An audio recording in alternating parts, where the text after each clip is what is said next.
listening to PetLifeRadio.com. This episode of Animal Party is brought to you by Audible.com. Get a free audiobook download at audiblepodcast.com/Animal Party. Over 75,000 titles to choose from for your iPod or MP3 player.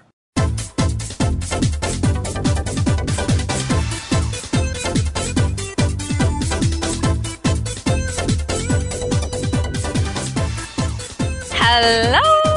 Welcome to the Animal Party with Deborah Wolfe on Pet Life Radio. It's good to be back, and it's good to be doing a show today. I'm solo today, flying solo, interviewing myself. So that means I get to decide everything we talk about today, which is great for me. It's been a while since I've been on air, and we have a ton of news. So I'm going to start with the juicy bits.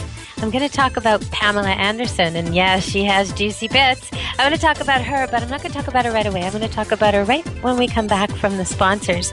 In the meantime, I'll tell you that there's been a lot of news about the rodeo, and that kind of makes me think of Pamela Anderson also, because 2 or 3 years ago, she was a big part of a protest here which changed the Cloverdale Rodeo, which is the one outside Vancouver, and made them take out, in a response to public pressure, they took out all the events that were timed with babies and a couple other events where there were high casualties. So there are people in the rodeo world that think it's an emasculated rodeo and that it's a shame that these changes happen. But there are lots of people in the public who think it's a good thing because there will be less death and less injury and less trauma to baby animals at the Cloverdale Rodeo. And the sales of the tickets show that it was a good decision for the rodeo, even though perhaps the diehard rodeo people are not as thrilled by the way it's turned out. Now, I wonder if the Stampede's going to go the same way, because last weekend, North America's largest rodeo, the Calgary Stampede, was on, and they actually had terrible weather. And they did, to their credit, stop the chuck wagon races for the first time since the 1920s because of the poor track conditions. But before that happened, 4 horses were killed and 2 others total during the stampede. Most years, none are killed. So 6 horses died and a rider was injured. And there's a lot of talk of changes to the rodeo world right now. And I think you're going to hear more about it. So I just wanted to make you aware that that's been happening in the news. And Pamela Anderson took a picture of herself for Peta, and it was supposed to be all over bus stops and, basically everywhere in Montreal. Right now, there's the Montreal Comedy Festival. And so the streets are alive with people pulling gags and film crews and live concerts and live entertainment things, and everything's just very exciting there. And so she was supposed to be in a bikini, plastered all over the place to make her message known for Peta, and that didn't happen. So I want to go to commercial break. We're just going to hear some words from our sponsors, and then we're going to come back to the party, and I'm going to tell you about Pamela Anderson and what's going on with her, but I'm also going to tell you some things I want to tell you for the summer, how to stay safe, how to be good to your pets during the summer, what you need to know about the heat and water and trucks and cars and bugs and first aid and opening up the cottage or cabin for the first time, stuff you really need to know to have a safe vacation and a safe summer. And I'm also going to tell you, just in case you're a surfer or a swimmer who likes the ocean, try and guess what you think the moon has to do with being safe from sharks. I'll tell you before the end of the show. Okay, so we'll be back from our sponsors in just a few minutes. Stay tuned to the party, and don't be tardy for this party. Don't leave this party before it's over, because the best is yet to come. Only losers leave the party early anyway. Party on. Back in a few. Hey boy, how you doing? What am I doing? I'm creating your own life book. It's a website that's just for you. Remember that picture I took of you pulling off Lisa's bathing suit? Yeah, I know, me too. I'm putting that awesome picture on your life book page. We'll see what comments we get. And that great video we took of you standing on the table with your head inside the turkey? That's definitely going on there. No, it's easy. It only took me 2 minutes to set up your page. I chose a great theme, and I can connect with millions of other pet parents. I can also create a memorial life book. No, not for Grandma, But we can make one for Fluffy, remember her? And we can even put links to our favorite pet charity. And friends can make donations. People can create their own life book for their pets by going to petliferadio.livingyearspets.com. Or they can sign up on the Pet Life Radio homepage. Where's Lisa? She's outside by the pool. Hey, come back here! Create your own life book for your pet. petliferadio.livingyearspets.com. School's in session on Pet Life Radio with Teacher's Pet. Learn how to communicate with your pet, train your pet, and see the world from your pet's point of view. You may even learn a few tricks yourself. Teacher's Pet, only on PetLifeRadio.com. Let's Talk Pets on PetLifeRadio.com.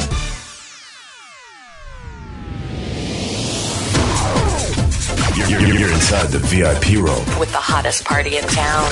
Back to the party. Let's go! Hello! Welcome back to Animal Party with Deborah Wolfe. And normally now I tell you all about my guests, so I will tell you all about myself. I'm a best-selling author, and I write newspaper columns. I'm an award-winning radio host, including an award for a show on this network where I interviewed Stanley Corn last year, and we did 2 shows on the intelligence of dogs. So if you want to hear award-winning radio, you're listening to it right now. And I have a new DVD out. You can order it online. It's Dog Training That Works with Deborah Wolfe, and it's got bloopers on there, Dogs Gone Wild bloopers, that you can see free just by going to my website, campgooddog.com, which is a good place to go if you want to hear radio, pet radio, but also if you want to send me questions or problems you want me to talk about on the air. Please put the subject heading so I recognize it. Put the subject heading Animal Party and then dog problem or a cat problem, and then I'll answer you right away with an email. But I'll also keep what I answer and your question to do on the air so you can listen to it later. All right, so don't be tardy for this party. That comes from The Real Housewives of Atlanta. And I got that and I thought, ooh, that's a good lyric for my show. I'm going to keep that one. All right, so we're back at the party, and I was telling you about Pamela Anderson. Now, she's a longtime friend of animals and Peta's supporter, and every once in a while she uses her celebrity weight to make a big statement, and so that's what she did. And she let them take a picture of her in a bikini. And it's not a terribly provocative pose, I got to say. It's just a normal kind of pose that you see models in all the time, or that you would maybe have on the beach if you were normally looking at the sun, but instead she's looking to camera. And if you wanted to see it yourself, you could just Google it and look it up. Pamela Anderson, Peta, maybe type in July 2010 poster or something like that, or Montreal, and you'd probably get a look at it. But she says, you know, she did it because she wants people to understand about animals.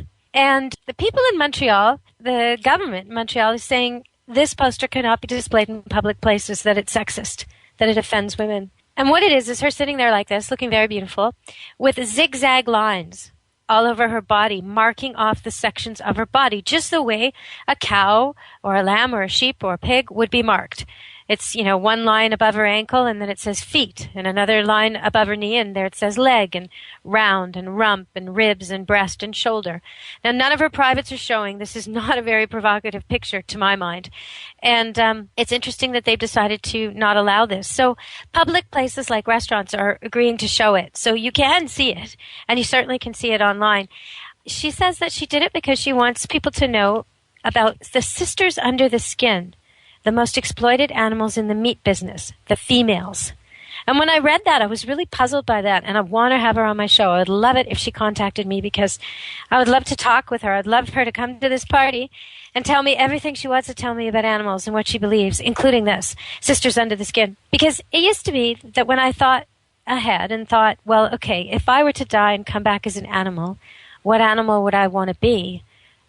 No matter what species it was, I usually came up with the idea that a female was better.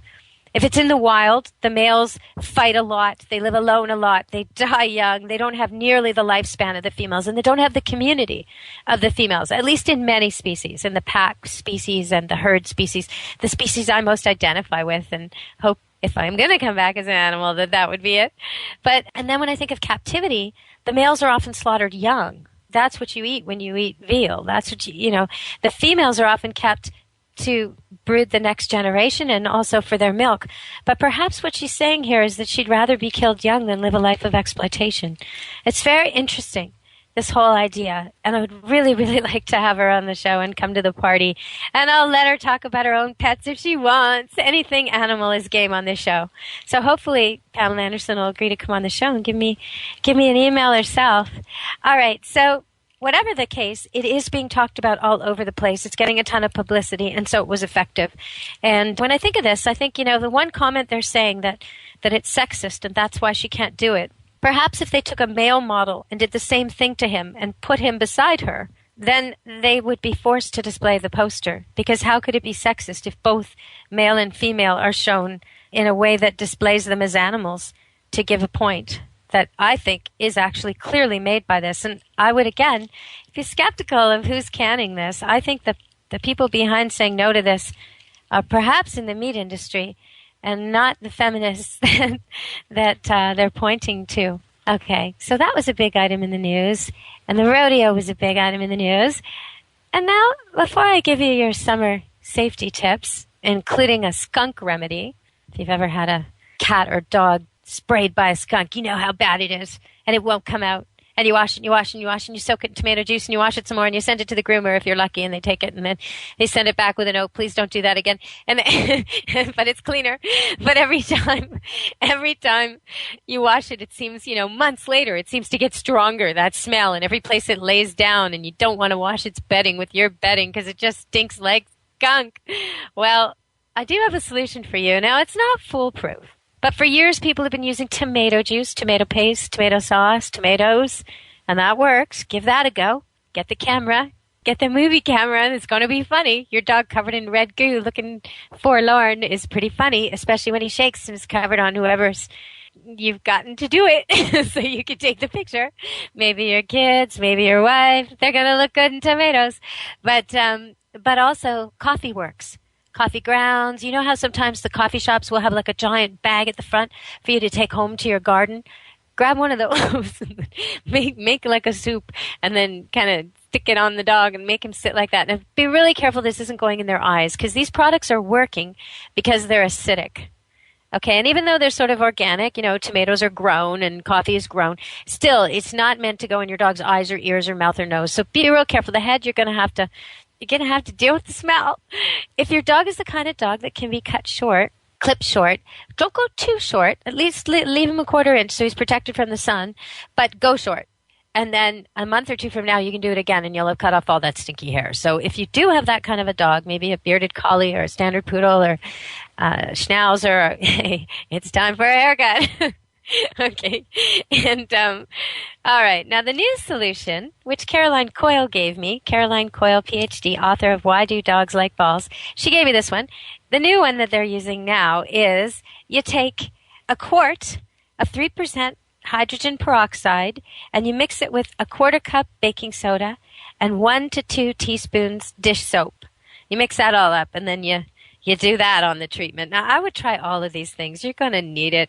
So, okay, I had a couple questions. Why does my dog, this was an email sent in, why does my dog continue to go for skunks even though he's been skunked? And this guy shows me a picture. He sends a picture, and the dog's dripping, like really dripping. He must have used his phone because it's a liquid, but it's a thick, musky liquid. It's really quite something. Anyhow, it's nature's ultimate stink weapon, nature's ultimate stink bomb. So why does your dog keep doing it? Because each time it happens, he gets more angry at the fact that this is happening and more able to locate and track the smell. It's not really deterring him. So what's the solution? He wants to know. The solution is the second you smell it at all, keep your dog on a leash. If there are areas are frequented by skunks, like open dumpsters, areas behind restaurants, places where people feed them, birdseed is a big draw, then leash your dog in those areas. It's so much better than the alternative. Okay, so I want to give you some more smart summer tips, and I'm going to do that as we go. But first I want to talk to you about relationships. And again, I'm going to remind you, the question of the day is, when is it safest to swim? If what you're afraid of is sharks, what's that got to do with the moon? All right, we'll come up with that soon. So what can we learn about relationships from our pets? Well, I've noticed over the years that many people have this idea that dogs and cats are unconditional love givers. And I really don't think that's true. I don't see that at all. That's not what I see in my practice, and it's not what I see in my life. Years and years ago, I had a relationship with a guy who was kind of neglectful of his dog. The dog had been dumped on him. He worked long hours, didn't really care for it. He lived in a house with a bunch of other people, and he sort of expected everybody to pitch in, but nobody really was. So sometimes the dog got fed, and sometimes it didn't. Sometimes it got walked, sometimes it didn't. Dog was a very independent soul, but he wasn't really taken care of. Then I started dating the guy, and I was in a situation where I was dogless in a new place with trails like I'd never seen before in my life. Trails through forest and beaches and all marked and mapped and just like a jogger's dream. And I like to run 10K, so this was just so exciting for me. I also like to cycle. I mean, it was great, but it was scary. I wasn't going to go in the woods alone. I wasn't going to go on the beach alone. I wasn't going to go anywhere alone like that. A woman alone in a strange city. I'm not insane. But I didn't know anyone to ask, and I didn't really want to compromise my pace, my direction, my destination, when I go, when I don't go, what I do, how fast I go, to someone else's whim. So I met this guy, I met this dog, and right away I started, picking him up, and the dog, not the guy, and taking him out for walks and runs, and soon we just went everywhere. We run and jog, and okay, so when we broke up, me and the guy, the dog started escaping and coming to my house. And this kept happening and happening. And finally, the guy, exasperated, gave the dog away to a place that was so far away. And still, far away, like an hour drive, 45-minute drive. And still, the dog somehow escaped, swam this huge river, or we don't know how he traversed it, actually. Giant traffic bridge like the bridge in San Francisco. Maybe he hitched a ride. Maybe he walked the bridge at night on the sidewalk. Maybe he went through the river. We don't know. But somehow he made it home a few days later. And that's the only... I saw him show up at my driveway in the morning. I opened my door to go to work, and there he was on my doorstep. And I called my ex and said, "What's he doing here?" And he said, "I don't know. I drove him really far this time. I gave him away to a friend's dad." So in the end, the dog chose me. And he didn't do that just because. He did that because I was meeting his needs. And I think in a lot of ways, we don't get that. Another thing that I noticed when I read this study, and I'm going to read it to you in a second, and that rang true for me, is that they talk about how people accept pets for how they are. And I really notice that. When I go around touring and I, take questions on the microphone and people put up their hand and they have this dog at their feet trembling and whittling itself or attacking everything in sight with a muzzle on or yanking their arm off trying to jump up on them and everybody else and steal food and they get on the mic and they say, "My dog Angel is so great and we love her so much and she's so perfect," and they go on and on and on about how great she is. And then, and I'm always waiting for this, but here it comes. And then they tell me what what the reality is, okay? She barks at everybody, hates people, won't listen, destroys the house, pees inside, like you name it, right? And it'll be one of these. So I think that's really funny. If our spouse or our child was like that, we would never be so accepting. And so that's what this study shows. I'm just going to highlight a little bit of it and then go to the commercial. We'll come back for the rest, and then I'm going to give you your summer safety tips. So it's by Suzanne Phillips and Diane Kane. And they did this research and studies, and what they came up with is that most pets are loved in a way that makes us minimize or even deny the reality that they definitely have demands we simply accept. Some will only eat certain food. Many wake people in the middle of the night. Most get sick on the rug. Some eat furniture, and a vast majority end up on the bed, no matter what anyone says. And they talk about how people, when they go into counseling, they say things like, "I only wish she was as affectionate with me as with our dog." Or another one, "You should hear him speak to this animal. He never speaks to me that way."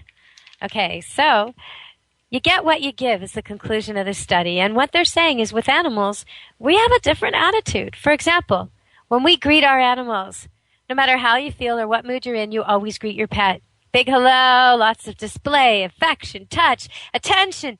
Okay, when does that happen for your boyfriend, your girlfriend, your husband, your wife? Not. It doesn't. It just doesn't. Once in a while, maybe, on your anniversary, perhaps. Okay, so, but, part of that is the fact that no matter what you're doing, no matter what's happened before, the pet's in that mode too. The second they see you, they're not going to say, hey, did you pay the hydro bill? Or did you pick up the milk? They're going to greet you too. So it's a mutual thing. So we have to all try this. Okay, so the next one is expectations. We don't expect very much from them, right? Whereas with people, we sure do. So it says with pets, maybe it's your lack of expectation that makes the difference. You probably rarely predict that your pet will be angry if you are late. As a result, you don't head home defensively angry in preparation for the reaction you expect to face. That's right. You head home going, oh, he's going to really want to see me now. He's going to be so excited to see me. You don't say, oh, he's going to be mad at me. All right. Unless you're really late, and then you probably accept that because it's your pet. Okay, so holding grudges. We forgive pets. We come home and we see that the dog's whittled and we know we're late and we go, well, you know what? It's my fault I was late. We don't go, you did that because you're mad at me because I wasn't talking to your mother nicely last week. So what they say here is when you do return home to find that your cats have redirected the room with shreds of every tissue they could find, or the dog has eaten some of the mail, you may well react with a choice expletive, but you are not likely to hold a grudge. You are still going to be petting and talking to Thor the next day. Okay, so assuming the best. With pets, there is a natural tendency to forgive pets their trespasses. After all, the dog wasn't trying to torture you by eating the mail. And you understand that, but with people, we don't give them that kind of benefit of the doubt. And then acceptance. And this is really a tricky one. I'm going to come back to this after the break, and then we'll do all our summer safety tips. This one's a bit weird. It's a bit hard to figure out on this one. So we'll come back and we'll talk about acceptance. The one other thing we can copy from the way we act with our pets to make our boyfriends and girlfriends and kids love us more, get along better. All right, and then I'm going to tell you how to keep everybody safe and happy this summer. So stay tuned. We're off to commercials and then come back to this party. We'll party hardy right after the break.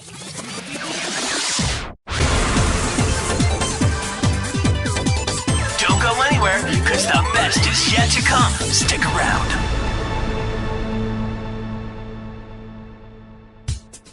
Hey, love to read, but just never seem to have enough time to sit in one place long enough? For all of us on-the-go people, Audible has the answer. Best-selling audiobooks for your iPod or MP3 player. For Pet Life Radio listeners, Audible is offering a free audiobook download with a free 14-day trial to give you a chance to check out their service. Choose from hundreds of today's bestsellers, including awesome pet books, such as Bad Dogs Have More Fun by Marley and Me author John Grogan, Love That Cat by Ingrid Newkirk, It's Okay to Miss the Bed on the First Jump, and Other Life Lessons I Learned from Dogs by Seinfeld's John O'Hurley, and many, many more. To download your free audiobook today, go to audiblepodcast.com/Animal Party. Again, that's audiblepodcast.com/Animal Party for your free audiobook. Greetings, human. What planet am I on? Welcome to Pet Planet. Here's a copy of Pet Planet Magazine, Florida's most informative and fun pet resource magazine. It features heartwarming stories and informative articles from local and national pet experts. Excellent. Pet Planet Magazine offers Operation Planet Rescue, helping rescued pets find new homes. And it's available at 500 locations in South and Central Florida and 24/7 on the internet at petplanetmagazine.com. If you're out and about with your pet, you may be featured in Paparazzi, candid pictures of you and your pet. For up-to-date pet-friendly events, activities, and pet-related services and products, Pet Planet Magazine is your final destination. I shall take this magazine home with me. Back to your home planet? No, to my condo in Boca.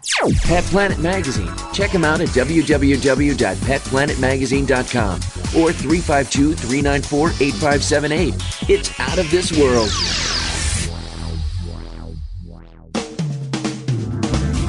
Hi, this is Marcy Davis and my service dog Whistle, and we're your hosts of Working Like Dogs on Pet Life Radio. Working Like Dogs is the show where you can learn everything you ever wanted to know about working animals or working dogs. Whether you're a member of a working dog team or you've just seen a working dog or animal out at the mall or the grocery store and you're curious about how these amazing animals work with their human partners, then Working Like Dogs is the show for you. Join us for the inside scoop at Working Like Dogs on PetLifeRadio.com.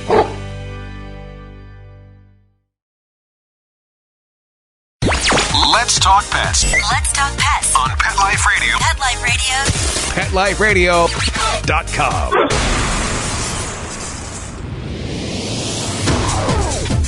You're inside the VIP room. With the hottest party in town. Back to the party. Let's go. Hello! Welcome back to the Animal Party with Deborah Wolfe. I'm the host and the guest today, so I get to decide everything we talk about. And that means we're going to finish up this list of psychological things we can learn from how we act with our animals to adapt to make the people who love us just love us more. So here we go. The last thing is acceptance. Now, most of the time, and this is what it's saying, I'll read it to you in a second, but most of the time, if our kid misbehaves at a restaurant, we're pretty embarrassed about that. Or if our spouse is maybe not dressed the way we think they ought to be at a certain event, we're mortified by that. That's really a reflection on us. And that's what this one is about. Okay, so it says, few pet owners personalize their pets' reactions to others to an extreme that makes them so embarrassed that they fear their image is tarnished or they become resentful of their pets. The fact that the dog is licking every part of the arriving guest's body is cause to pull him away or laugh it away. The cat that will not come out of hiding or the parrot that is screeching is left without judgment or excuses. That's them. And I think that's interesting. If we could accept each other. You know, say you have a kid, girl or boy, who's not an extrovert. You gotta stop struggling to make them an extrovert just because you are. For example, that would be a similar example. Okay, so we talked about that. Now I'm going to get into the summer topics because it's hot out there. It's summertime, and y'all need to know what to do. So big thing, big dangers. I'm going to list them and go through them, and there's just so many things to think about in the summer. The first thing I want to highlight, though, is a man drowned trying to save his dog. Happened again. That same river I told you that dog crossed to get to me. Huge river here in Vancouver called the Fraser. Just a huge, enormous river. It drowned a man in his 20s who was trying to save his dog last Thursday. So if your dog goes in the water and you think it's in distress, you need to run downstream on the bank and call it. Big mistake people do is they're upstream, so the dog has to swim against the current, and it can't. It doesn't know, if it hasn't been to the river many times, if it hasn't sussed out the current in weaker parts with a leash on it, with you showing it properly how to figure this out. If it isn't a water dog and it doesn't have a lot of water experience, it's not going to know this. So you standing there calling it against the current is going to make it actually try to do the impossible. And the same is true of your family. If you've got a whole group of people standing there on the bank calling it, run so that the dog will drift towards you and with a minimum of swimming can just get to the bank. And be ready to catch him. Be secure. Have towels ready. Be ready. Because it's going to be fast. It's going to be hard to grab. Really hard to grab. So if you're boating with your dogs this summer, if you're boating anytime, put a life jacket on them. It seems like a silly thing, okay? It does. Like, why would my dog need a life jacket? He can swim, can't he? Well, yeah, but so can people. We wear them because if you get bashed in the head with the mast or you have a seizure or something, if you have an accident, everybody's going to get hit and hurt and unconscious or semi-conscious, and the dog's going to sink. So what you really need is a life jacket, the kind with the handle on the back that's specially made for pets. Then no matter what happens, you can just use a pole. Anybody can rescue your dog with a pole. Just loop it in the loop and lift him onto shore, and at least he's not going to be lost at sea when everything else is happening. And, you know, even though I'm going to go through some more safety tips for the hot weather, while we're on this, I'm going to touch on the car safety. Because a lot of people think their dog's safe in the front seat beside them, and he's not. He's not safe in the back of a truck either. There are products you can buy, seat belts, that are safe. So if you want your dog beside you, go for it.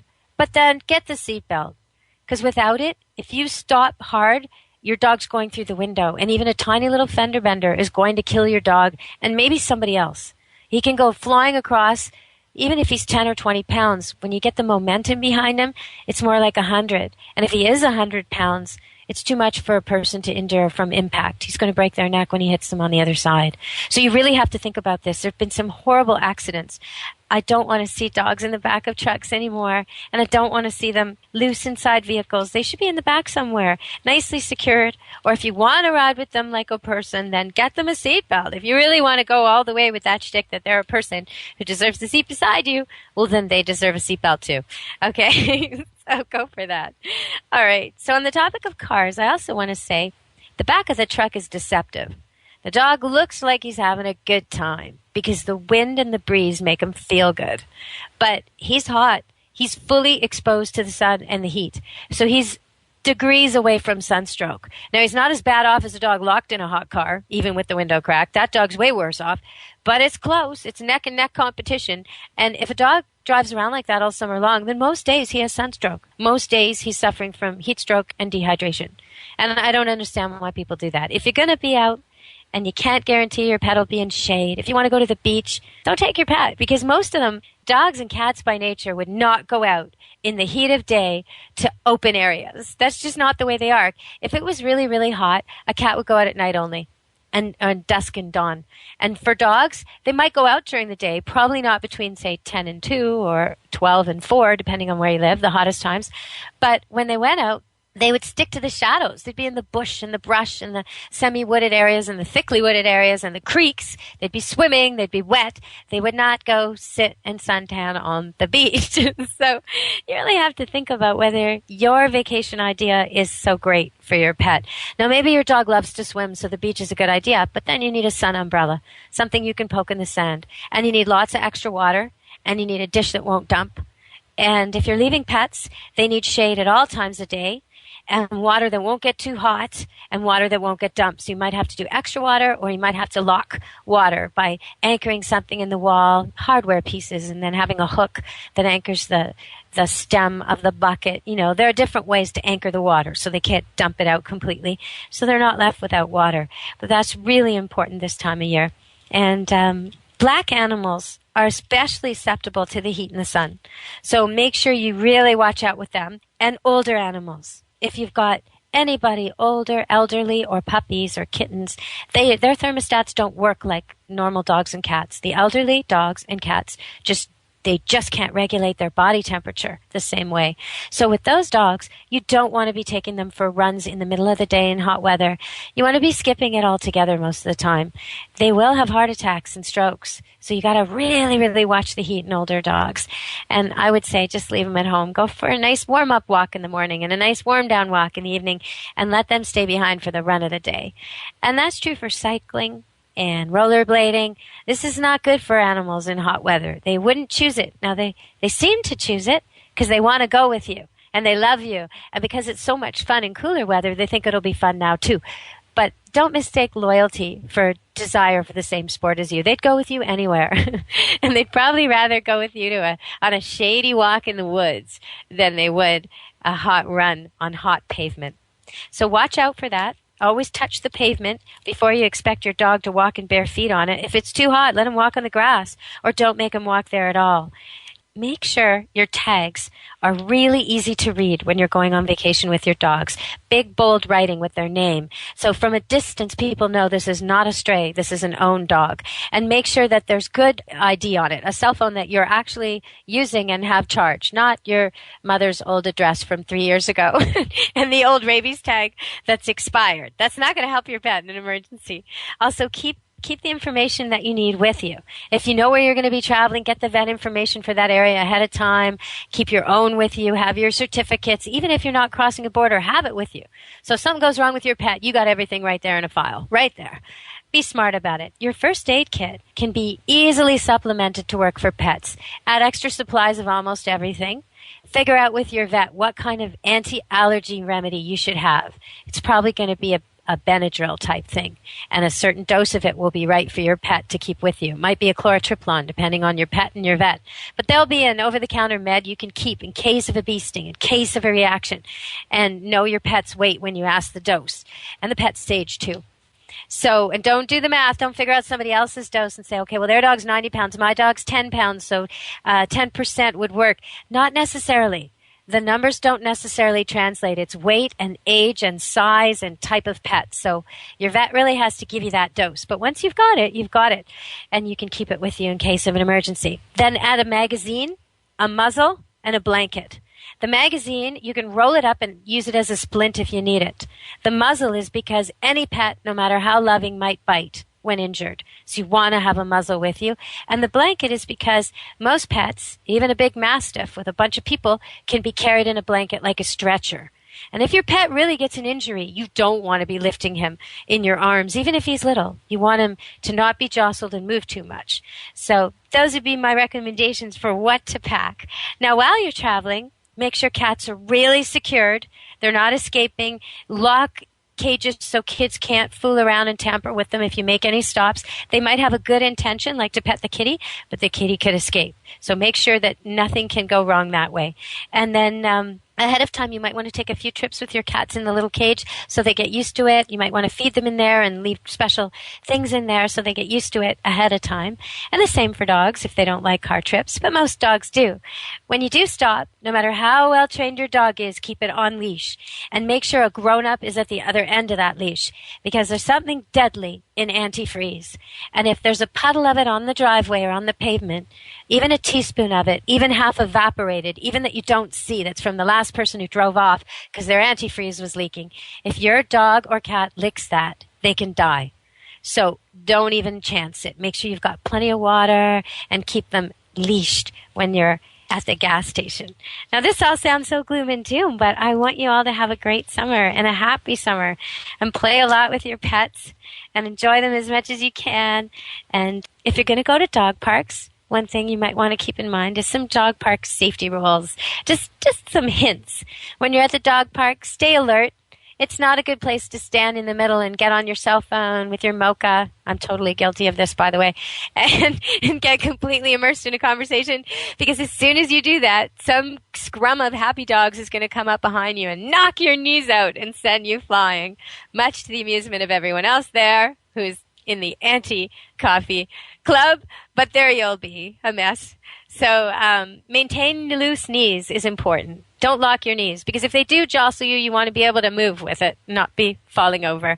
Stay away from the entrance. Once you get inside the dog park, you don't want to be at the entrance. The entrance is where they size each other up and they do all their posturing and their politicking. It's where all the tension is. Oh, get out of there. Go, get well away from there. Head toward the perimeter. Okay? I mean, when you're in the entrance, you have to deal with it. You have to go slowly and politely and show the respect for the dogs who come rushing up to meet you. I mean, you can't force your dog to face it too quickly, but you can tell him to heel and gently and calmly and firmly walk to the perimeter. Most of the dogs will lose interest in him then anyway, and he can greet them later more slowly and less en masse. So that's some safety tips for the dog park. And I guess we're running out of time today. This party was so fast. Oh, I wanted to give a heads up, a kudos to a good dog, to a police dog. I just wanted to point out, sometimes people think that money is wasted on animals in service. And this is yet again an example of the police dog getting the job done when there's no way a human would have. So these police go to investigate this crime. They go to investigate what they think is an illegal grow-up on an acreage, which happens to be near me. And they go there in a neighborhood near mine in the country. So it's really near, you would never suspect this. And just a stone's throw from a school where kids go by all the time. Okay, so the police go to investigate, and they would have just looked for the grow-up. They would have just looked for signs of that. But they had a police dog with them, and when a police dog's working, he's working on all cylinders. He's using his brain. He's looking for everything he's ever been taught to look for, whether they've asked him to or not. And so he found a dead body. That's what he found. And so he tipped the police off, and now a much larger crime is being investigated, and a much more important side of justice is going to be delivered, thanks to the police dog who was working with everything he knew how to use at all times. Another good story is back in the spring in Arizona. A 6-year-old outdoorsy grandma was hiking, and she fell, and she ended up in the river. And she said it was like jumping into ice cubes. I was terrified, disoriented from banging my head on a rock and rolling and tumbling in the current. I was swept to the opposite bank. I managed to haul myself up, but then I slipped, and I was sliding back into the thundering river. Okay, and just then, dum-da-da-dum, swimming alongside her was her Akita Lakota, who hates the water, says Carol. So she grabbed onto his thick fur, and he pulled her out of the river. And then they got out of the river, and they got into the wetlands and the drylands, and he kept pulling and kept pulling. She collapsed. It started to snow. She wanted to lay down and go to sleep. The dog wouldn't let her. He pulled her all the way to safety. So we talked about, giving to them and that they're not so unconditional. But the thing is, when you give them what they need, and they don't demand much, our pets, when you give them what they need, they give back so much more. They give back tenfold. So that was a great summer story this year to end on with a nice rescue. If your dog falls in the water, don't try to jump in after it. Go downstream and call it out. And when you open up the cottage or the cabin for the first time, or if you're renting a place you've never been to, it's really important to check on the toilets and the sinks and the water, because sometimes they put chemicals in there to keep it, it doesn't matter. Just flush it before your dog runs in there and drinks it, before your cat gets toxic. And the same is true for poisons. Go through carefully. Before your kids and your animals get to explore a place, make sure you get all the ant traps and slug baits and all the things that could be there waiting for them. And then you'll have a safe trip. So, if you like to go surfing, you might not want to wear a black and white suit, okay? That's the first thing. Because they've done a study in Florida, just a little ways away from Daytona Beach, in a place known for the shark attacks. It's the shark attack capital of the world. And they studied it. It's called Volusia County. And they studied when the attacks occur. And what they found is the most likely time to get attacked by a shark if you're a human is August.